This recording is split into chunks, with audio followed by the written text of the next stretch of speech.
Baseball season is upon us here at Quinnipiac, and the Bobcats have huge expectations this season. With the ACC title up for grabs, North Carolina needed a win against their Tobacco Road rivals Duke.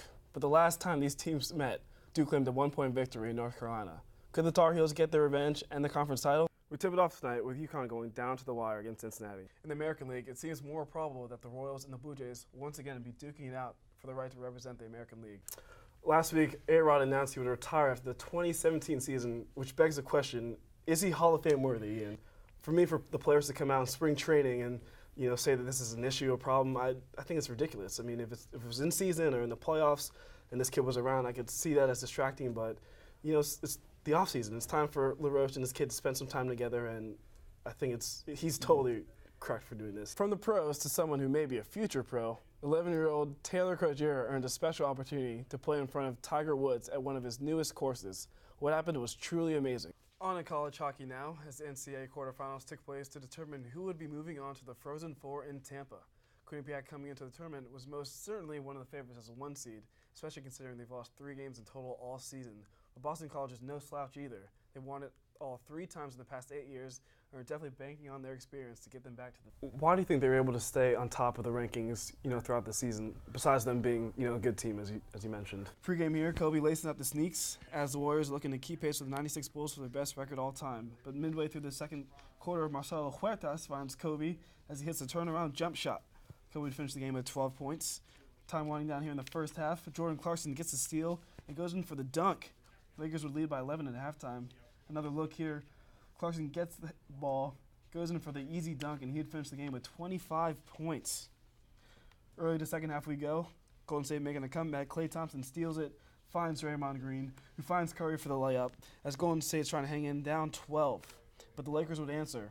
The Lakers up 10 now. Kobe driving, dishing, no-look dish to Julius Randle for the slam. Lakers up 12.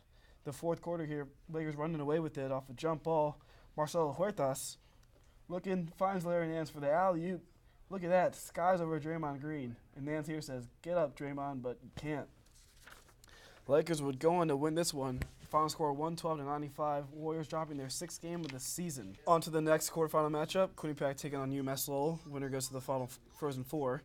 3 minutes into the first period, UMass already on a power play. John Edwards passes to Chris Forney and finds Dylan Zink, who nails the one-timer. Looking again, the Riverhawks will take a 1-0 lead.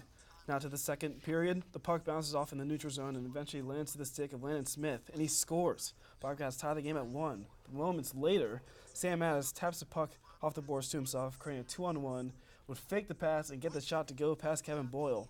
And another replay at this. This is nifty work here, Ian. Look at this. Top Nasty. shelf. We're going to look at it one more time, too, because Sam Why Addis, not 3 times? he's a genius. That's nice. But moving on to the second period, Q. Scott Davidson skates down the ice and scores from a tight angle against Boyle. Bobcats will extend their lead 3-1. To the third period we go. Off the face-off, Travis St. Dennis forces a turnover, makes a move on the goalie, and scores. And that's going to seal it. Bobcats would win 4-1 and advancing to the Frozen Four.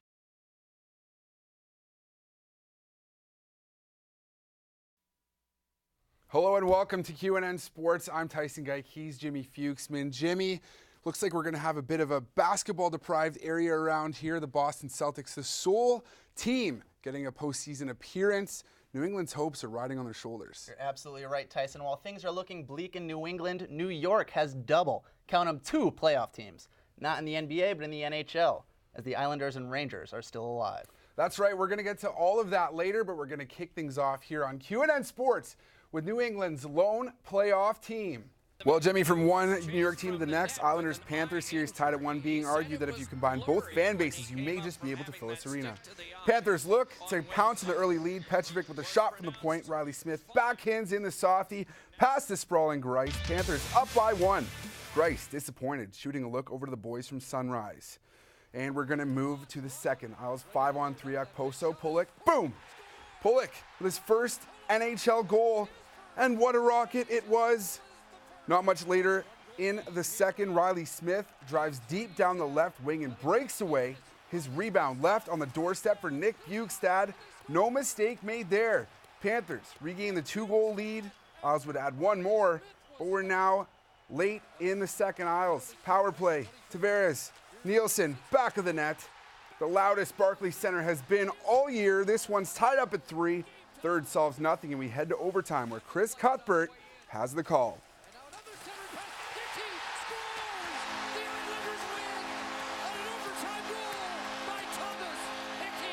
Thomas Hickey, first career playoff goal, and there's one he's never going to forget. Roberto Luongo sings a little "Hello Darkness, my old friend." He's been there before. Islanders take the 2-1 series lead. Game 4 goes Wednesday. Watch it. Sticking with the Islanders, they've signed one of Quinnipiac's own. Defenseman Devin Taves has signed a 3-year entry-level contract. The 22-year-old was a fourth-round pick of the Isles in 2014 and had a big role in the Bobcats' run to the national championship this season. Also signing a pro contract the other day was star forward Sam Annis. He inked a 2-year entry-level deal with the Minnesota Wild. Annis was a breakout player for the Bobcats this season, scoring 50 points in just 43 games. The Golden State Warriors had the opportunity to claim the best record in NBA history with a win over the Memphis Grizzlies last Wednesday night. And they did it. Why, you might ask, Jimmy? Well, because they were playing the 2015-2016 Memphis Grizzlies. It might also be because they have Steph Curry, and he might not even be human. Curry shattered his own single-season three-point record of 286, finishing his regular season with 402 threes. Want further proof, Jimmy, that he may be from another planet? He shot over 45% from downtown on the year. Curry is well on his way to winning his second consecutive MVP title. Steph, forgive me if I missed anything. You have the floor. Back at it again with the baseball. Yankees looking to salvage their series against the Mariners. Bottom of the second, M's up 1-0. A-Rod at bat. That's a 2-run shot off Hisashi Iwakuma. Yanks up 2-1. Shift now to the top of the fifth. Yankees leading 3-2 with the infield in. Seth Smith's singles off Nori Aoki. Really being tested with the names here, Jimmy. Seattle ties it. Yankees, though, would respond. On the bottom of the fifth, Iwakuma's pitch going to get past Steve Clevenger. Brett Gardner races off to home. Carlos Beltran moves to second. Yankees are back up 4-3. Going to go to the top of the ninth. It is still 4-3. Andrew Miller trying to close it out. Strikes out Franklin Gutierrez. Yankees take the win 4-3. Now, it takes an athlete to play golf, right? Well, that used to be a bit of a tongue-in-cheek question, but not anymore. With younger players hitting the gym as much as they hit the driving range, the game has changed. Stephanie Figueroa has more on conditioning beyond the course. Thought you'd seen the last piece of history made by the UConn women's basketball team? Well, you thought wrong.